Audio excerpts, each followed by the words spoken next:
food properly. നമ്മൾ നല്ലവണ്ണം ഭക്ഷണം ചവച്ച് അരച്ച് കഴിക്കണം. And how many times should we eat food? എത്ര നേരം നമ്മൾ ഭക്ഷണം? 2 times. 2 times മതിയോ?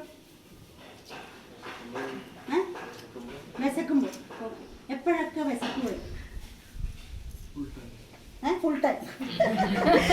So the theory is correct that whenever you are feeling hungry you need to have food. നമുക്ക് എപ്പോഴൊക്കെ വിശക്കുന്നുണ്ടോ നമ്മൾ അപ്പോഴാണ് ഭക്ഷണം കഴിക്കേണ്ടതെന്നുള്ള തിയറി കറക്റ്റ് ആണ്.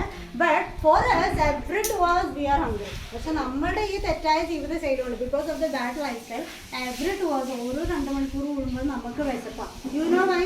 That is not the natural hunger what we are getting. It's like an appetite because we trained our brain by eating everything. Fasting അല്ല വിശക്കൂല, നമ്മളൊന്നും ഫുഡിന്റെ ചുറ്റും അല്ലല്ലോ. ഫാസ്റ്റിംഗ് പീരീഡിൽ ഓട്ടോമാറ്റിക്കലി വിശപ്പ് ഉണ്ടാവില്ല. അപ്പോൾ so what happen is that we are training our brain by eating every 2 hours. നമ്മൾ ഓരോ സമയത്തും ഓരോ 2 മണിക്കൂർ കൂടുമ്പോൾ നമ്മൾ ബ്രെയിനെ ഇങ്ങനെ ട്രെയിൻ ചെയ്തുകൊണ്ട് ഇരിക്കുകയാണ്. Automatically it become a habit. മെല്ലെ അതൊരു ഹാബിറ്റായിട്ട് മാറി. That is why we are feeling hunger. It's not the real hunger. അത് ശരിയായിട്ടുള്ള വിശപ്പല്ല. ശരിക്കും നമുക്കത് അപ്പറ്റൈറ്റാണ്. It's only the urge to eat. നമുക്ക് തിന്നണം എന്നുള്ളൊരു ആഗ്രഹം മാത്രമാണ്. അത് ശരിയായിട്ടുള്ള വിശപ്പ് അല്ലേ അല്ല. Okay, so once again, how many times to read? In yoga it says that ekabhuktam mahayogi, dubhuktam mahabhogi, tribhuktam maharogi, chaturbhuktam mahadrohi. One time eating person is considered as a yogi. Do we want to become yogi? നമുക്ക് യോഗികളാണോ? വേണ്ട. Okay, 2 times eating person is considered as a yogi. That is going behind the lovely things. അതായത് 2 നേരം ഭക്ഷണം കഴിക്കുന്ന ആളെ നമുക്ക് ലൗകിക ജീവിതത്തിന്റെ പുറകെ പോകുന്ന ഒരാൾ. That is okay with us. 3 times eating person is considered as a rogi, diseased person. So അത് 3 നേരം ഭക്ഷണം കഴിച്ചാൽ തന്നെ അവർ രോഗിയായി. 4 times eating person is considered as a drohi. That means he is eating the food which somebody else should have eaten. നമുക്ക് മറ്റുള്ളവർക്ക് അർഹതപ്പെട്ട ഭക്ഷണം കൂടി എടുത്ത് കഴിക്കുന്ന ഒരാളെയാണ് നമ്മൾ 4 നേരം ഭക്ഷണം കഴിക്കുന്ന ഒരാളെന്ന് പറയും. But we don't come under any of this 4 category. We are അതിർക്കുന്നില്ല.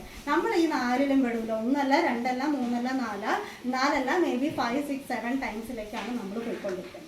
So in naturopathy we say that maximum you can have 2 meals a day. ഒരു ദിവസം 2 മീലാണ്. That is carbohydrate. And 1 time you can have this fruits. ഒരു നേരം ഫ്രൂട്ട്സും വെജിറ്റബിൾസും കഴിക്കാം. ബാക്കി 2 നേരം according to your weight it varies. Generally we can tell 2 times carbohydrate കഴിക്കാമെന്നാണ് നോർമലി നമ്മൾ പറയുന്നത്. That means the high part of the digestion goes for the carbohydrate that is produce to food. അതായത് ഏറ്റവും കൂടുതൽ ദഹനം ആവശ്യമായത് അന്നജപ്രധാനമായിട്ടുള്ള ഭക്ഷണത്തിനാണ്. അത് 2 നേരമാക്കി ചുരുക്കുക.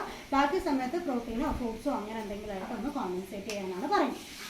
Okay, now next question, why are we able to eat a lot? എന്തുകൊണ്ടാണ് നമുക്ക് വലിച്ചു വാരി മൂക്കുമുട്ട ഭക്ഷണം കഴിക്കാൻ? കൊച്ചിലെ മുതൽ അങ്ങനെ തന്നതുകൊണ്ടാണ്? Because are we trained from the childhood to eat a lot? Is it because of that? അതുകൊണ്ടാണ്. ചിലപ്പോൾ അതുകൊണ്ടാണ്. വെള്ളം കുടിക്കുന്ന കാര്യം അത് തന്നെയാണ്. അത് opposite. See, our stomach on empty, it's like an English letter J. And it's an elastic organ.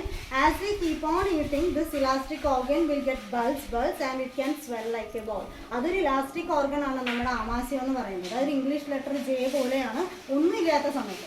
അപ്പം നമ്മൾ ഭക്ഷണം കഴിച്ച് തുടങ്ങുമ്പോൾ അത് മെല്ലെ ഫില്ലായി ഒരു ബോള് പോലെ വരാനുള്ള കപ്പാസിറ്റി നമ്മളുടെ ആമാശയത്തിന് ഉള്ളത് കൊണ്ടാണ് നമുക്ക് വലിച്ച് വാരി കഴിക്കാൻ പറ്റും. And we just mistake that the entire part is our stomach. നമ്മൾ ഇതിൽ ഇത്രയും വയറാണെന്നോ only the small portion, very little portion മാത്രമേ ഉള്ളൂ വയറ്. ബാക്കിയെല്ലാം ഇൻറ്റസ്റ്റൈനും കാര്യങ്ങളൊക്കെയാണ്. അപ്പം ഇത്രയും പ്രാവശ്യം ഫില്ല് ചെയ്യണമെന്ന് വിചാരിച്ചു we think that we need to fill the whole portion. That's why we are eating a lot. But stomach is actually a small portion. ഒരു ചെറിയ പോർഷൻ മാത്രമാണ് ആമാശയം എന്ന് പറയുന്നത്. അല്ലാണ്ട് ഇത്ര വലിയ ഏരിയ അവിടെ ഇല്ല. ബട്ട് നമ്മൾ തിന്നുന്ന എന്തിനാണ് ഇത്രയും ഏരിയ ഫില്ല് ചെയ്യണമെന്ന് പറഞ്ഞിട്ടാണ് നമ്മൾ തിന്നുകൊണ്ടിരിക്കുന്നത്.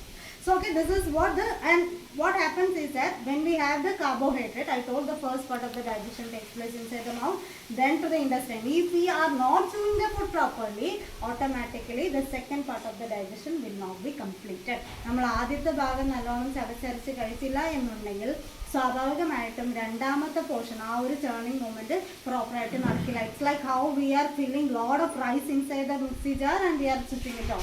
എന്താണ് അതിന്റെ സിമ്പിൾ ആയിട്ടൊരു ഉദാഹരണം പറഞ്ഞാൽ നമ്മൾ കണ്ടമാനം അരി എടുത്തിട്ട് ജാറിലിട്ടിട്ട് സ്വിച്ച് ഓൺ ചെയ്താൽ വർക്ക് ആവില്ലല്ലോ. സെയിം വേ ആണ് നമ്മൾ ചവച്ചരച്ചില്ല